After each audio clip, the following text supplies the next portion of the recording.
take whenever you'd like to start, sir. Okay, thanks. Well, thanks for this opportunity. This means a lot.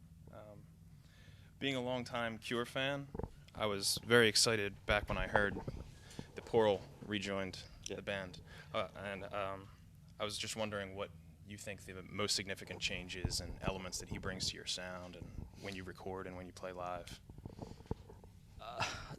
It's a total change. It's like a paradigm shift in how we approach everything we do, having Paul back. I think for a number of years, although we performed really well and a lot of the concerts were really good as a five-piece, there was, I think, a general consensus within the band that it was kind of that special something was drifting away. And I think with Paul coming back and us going back down to a four-piece, there's a certain sort of freedom has emerged again, and there's a genuine sort of musicality, I suppose, being very blunt, that wasn't there before. It gives us a sort of kind of raw edge, and I think, and most importantly, the dynamic in the band is better. Just everyone gets on a lot better. There's no tension, and there's no moaning or griping, or everyone's just really happy to be playing music again. And that's part of the plan, although it wasn't kind of a formal plan, was to play shows without promoting a new record. We wanted to just go out and play concerts, which is kind of what we've been doing for the last 2 years, really. So right. it's and we're still, everyone thinks we're a bit crazy, doing a tour of this size, and we still haven't got a new album out. But it's actually very liberating because we can play, like tonight we're playing different songs to yesterday night, and there's no kind of external pressure on us to do anything other than what we want to do. So it's perfect.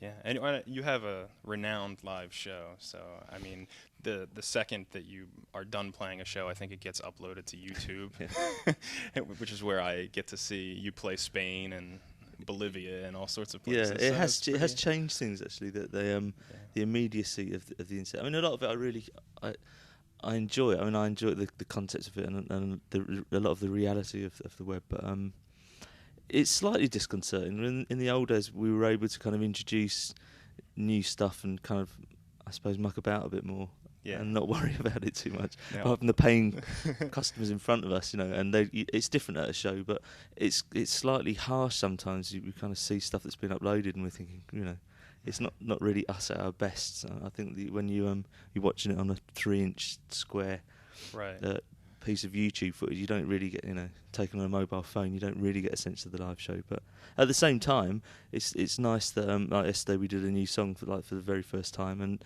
it's kind of premiered around the world. So we, as is anything we do, we're probably not going to do another one tonight, but in the next couple of days we'll introduce another new song. I think by the time we end the tour, we'll probably have the whole of the new album up on YouTube. So. That's great. That's an interesting way to do it. It's a weird way round. Yeah. The label aren't overly happy, but that's all right. These are different versions, though. These are the exactly. And if they're good live songs, then people will be interested in hearing the definitive versions. So absolutely. That's the way I look at it. Yeah, absolutely. And speaking of that, I guess, well, first, what were those songs that you were talking about? You just premiered a new song, and you have a new one that you're going to premiere again? The Perfect Boy was the song that we played yesterday. I think we're going to play it again tonight. Okay. Is that The Boy I Never Knew? No, it's another one. Okay. Another one again.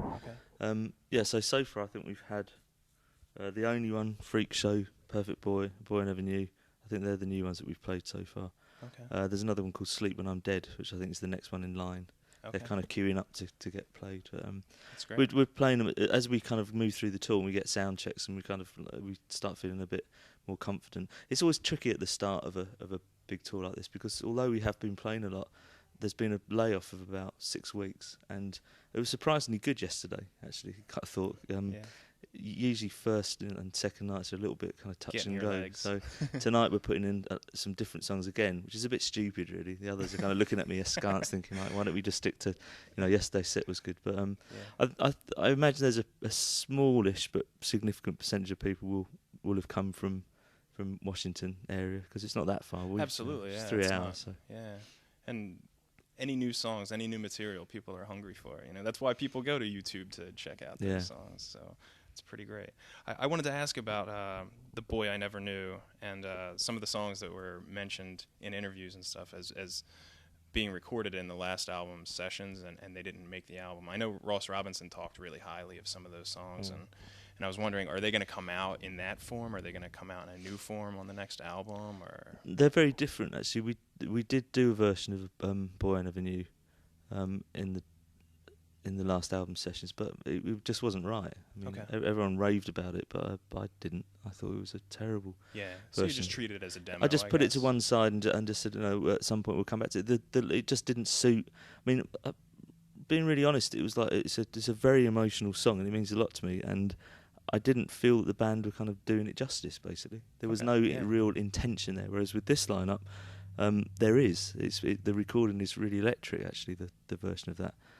There's one other song that we did in the last album sessions which we've kind of reinterpreted completely, but we wouldn't use the recordings that we did with Ross with the 5-piece band for the new album. It'd be a bit bizarre, but They would be bizarre. Yeah. there's still a couple of unreleased songs actually from the last album on top of those two as well. So I'm sure at some point they'll emerge. But B-sides or some sort of collection, I guess. probably we're doing this 30th anniversary DVD at the moment with Tim Pope, and that's scheduled great. for next year's release. So I imagine something from the last sessions unreleased will get onto that. Okay, that's great.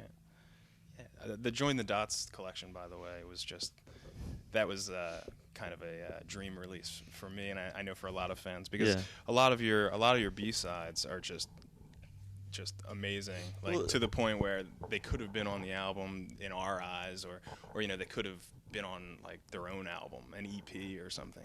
It's like.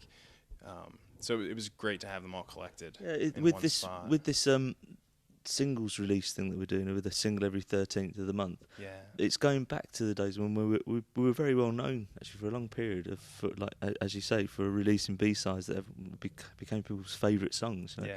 And I've kind of resuscitated that idea for these new singles. I think each B-side it complements the A-side, and they're really good. I think there may well be a couple of. I mean, people will definitely say of the next B-side, why on earth isn't that on the album? Right. The band's saying, why isn't it on the album? So but that's the greatest compliment, really. Yeah, I think because my intention was always a double album, and I've kind of had to resign myself to a single album release. What I'm doing is actually by default releasing the double album just as B-sides. So that's great. Yeah. It's actually a brilliant move. You're still getting it out. They twigged actually. The label last week, I got an email saying, "We know what you're doing." They've just realised. We're on to you. Yeah, that's great.